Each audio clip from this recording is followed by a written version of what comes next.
Ever feel like you're just spinning your wheels with money? Like you're working hard, but not really getting anywhere? Oh, absolutely. That feeling is so common, isn't it? Living paycheck to paycheck, that kind of low-level financial stress. It really is. And it affects, well, everything.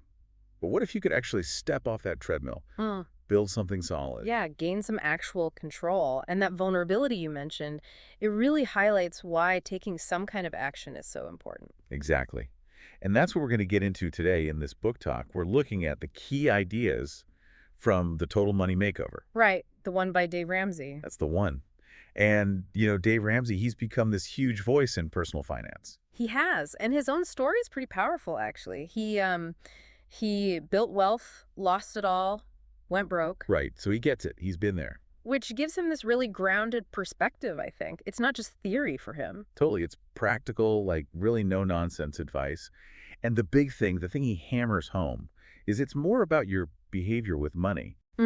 Less about knowing complex financial stuff. Yeah, less about the jargon and more about changing your habits, your whole relationship with money, really. And that's kind of his core philosophy, isn't it? That winning with money is like 80% behavior and maybe 20% head knowledge, He does say that. which is encouraging, I think. It makes it feel less intimidating if you're not, a finance whiz. Definitely. So, okay, let's dig into some of the actual steps, the core principles. One of the very first things he talks about is needing to just face it. Face the music. Kind of, yeah. He calls it looking in the financial mirror. Huh. Seeing everything, warts and all, no hiding. And that honest look, that self-assessment, it's Yeah. fundamental because it's so easy these days to just sort of accept debt as normal, right? Yeah. Or spending a bit too much. Exactly. But Ramsey's point is you can't make real progress until you confront the actual numbers, the full picture, even if it's uncomfortable. Yeah, that focus is what helps you break those old habits, he argues. And he's really big on personal responsibility, too. Oh, yeah. No sugarcoating there. He basically says, look, your financial state, it's down to your decisions. Nobody else's fault, ultimately. Right. Which sounds harsh, maybe, but it's also empowering, isn't it? Because if it's your decisions, you also have the power to make different ones. True. You're not just a victim of circumstance. Yeah. The makeover isn't magic. It's a plan, but you have to own it. You have to make the choices. So one of the first, concrete actions in the plan is setting up what he calls the baby emergency fund, just a quick $1,000. Or $500 if your income is really tight, yeah. Okay, so why start there? Why that specific, relatively small amount? Well, it's like an immediate buffer, isn't it? Life happens, the car breaks down, you need a doctor. Right, those little emergencies. Exactly. And without that small cushion, what do most people do? Reach for the credit card. Or take out a small loan. Yep. And you're right back in the debt cycle. So this little fund is designed to interrupt that cycle. Just gives you that tiny bit of breathing room, that immediate security. Like a financial first aid kit, ready to go. That's a good way to put it. And he stresses keeping it accessible, right? Cash or easily accessed saving. Yeah, not tied up in investments or anything. Because you need to be able to grab it quickly for a real emergency without hesitation. The goal isn't earning interest here. It's peace of mind. Exactly. Peace of mind. He jokes it makes you Murphy resistant. Murphy's Law. If something can go wrong, it will. Ah, right. He says when you're prepared, Murphy seems to visit less often. It's a mindset thing too, maybe? Okay, so you get that $1,000 saved up. What's next? That's when the debt attack really starts, right? With the debt snowball. That's the one. The famous debt snowball. It's his method for getting rid of all your debts except the house. Okay, how does that work exactly? So you list out all your debts, credit cards, car loans, student loans, medical bills, everything but the mortgage. And you list them from the smallest balance to the largest balance. Regardless of the interest rate. Regardless of the interest rate. That's the key part that sometimes surprises people. Then you pay the minimum amount due on all of them, except the smallest one. Okay. On that smallest debt, you throw every single extra penny you can scrape together. You attack it with intensity until it's gone. Paid off. Zero balance. Right. So you knock out that smallest one first. What happens then? Then you take the entire amount you were paying on that now gone debt, the minimum payment plus all the extra money you were throwing at it, Yeah. and you add that whole chunk onto the minimum payment of the next smallest debt on your list. Ah, okay, I see. So the payment amount grows. Exactly. It snowballs. Each time you pay off a debt, the money you have available to attack the next one gets bigger and bigger. You gain momentum. So it's really about psychology then, as much as math. Prioritizing those quick wins. Precisely. Ramsey really understands the emotional side of money. Seeing that first debt disappear, then the next one. It's a huge psychological boost. Gives you hope. Keeps you motivated. Totally. Because paying off debt, especially if you have a lot, can feel overwhelming. This gives you tangible progress, fast wins to keep you in the game for the long haul. Makes sense. And he tells lots of stories about this in the book, right? Regular people doing it. Loads of them. People who thought they'd never get out of debt, using the snowball to become debt-free. It's quite inspiring, actually.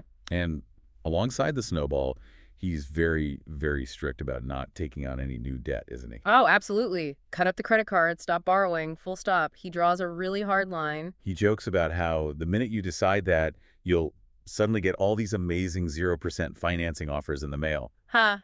Yeah, it's true, isn't it? The temptation is everywhere.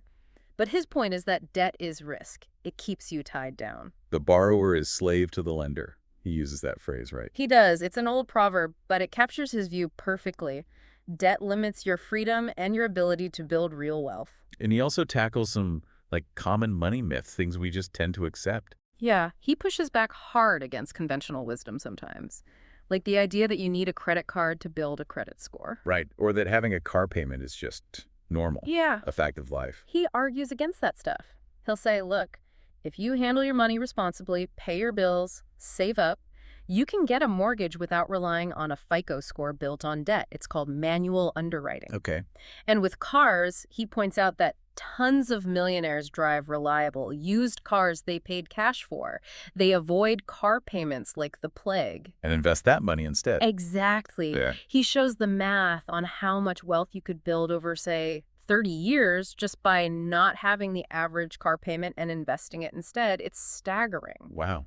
It really does make you pause and rethink those things you just assume are normal. That's the goal, I think. To get you to question those standard financial habits that often lead people into trouble and instead adopt the habits of people who've actually built wealth successfully. Which involves discipline, obviously. Yeah. And probably some sacrifice, at least initially. For sure. It's not always easy, but he argues the long-term payoff financial piece, freedom, is more than worth it. It's truly life-changing for many people. Okay, so as we kind of start to wrap up this book talk on the Total Money Makeover, what would you say are maybe the 2 or 3 biggest, most impactful things for listeners to take away? Good question. I think, number one, it has to be that mindset shift, that decision to actually take control. Yeah, facing reality and taking responsibility, accepting it's on you, especially with debt. Exactly. That honest look in the mirror, like you said, and the commitment to do things differently. That's the foundation. Okay, what else? Second, I'd say the power of having a clear step-by-step plan, like the baby steps he outlines, particularly the debt snowball. The system itself. Yeah, because it's not just random advice. It's a sequence. Mm-hmm. And the snowball specifically, it's clever because it focuses on behavior and momentum. Those early wins are key. That feeling of progress keeps you going when it gets tough. Right. Yeah. And maybe third, the simple importance of that initial baby emergency fund, that $1,000. The buffer. Yeah, that small buffer. It seems minor, maybe, but it's crucial for stopping the cycle. It protects your progress when small emergencies pop up so you don't slide back into debt. It keeps you on track. Definitely. So mindset shift, the power of the snowball for momentum, and the safety net of the emergency fund. Those feel like really solid takeaways. I think so. They're foundational principles, really. Things anyone can apply, no matter what their starting point is, to start improving their financial situation. Yeah, you don't need a finance degree to get started with this stuff. Not at all. Ramsey's whole message boils down to hope, really. That financial stability, even building wealth, it's achievable. It takes a plan and discipline, but it's possible for ordinary people. So if this conversation has got you thinking, and you want the full, detailed roadmap, definitely check out the book itself, The Total Money Makeover. Yeah, it goes into much more detail on each step, and it's filled with those stories we mentioned, which can be really motivating. Absolutely. And make sure you subscribe to the channel. We'll be having more discussions like this, more book talks, exploring different ideas to help you get a handle on your financial future. Definitely. Lots more to talk about in this space. That's right. So if you want to keep diving into these kinds of principles, get more insights, and really take command of your money, hit that subscribe button. Join us for more in-depth discussions and book talks.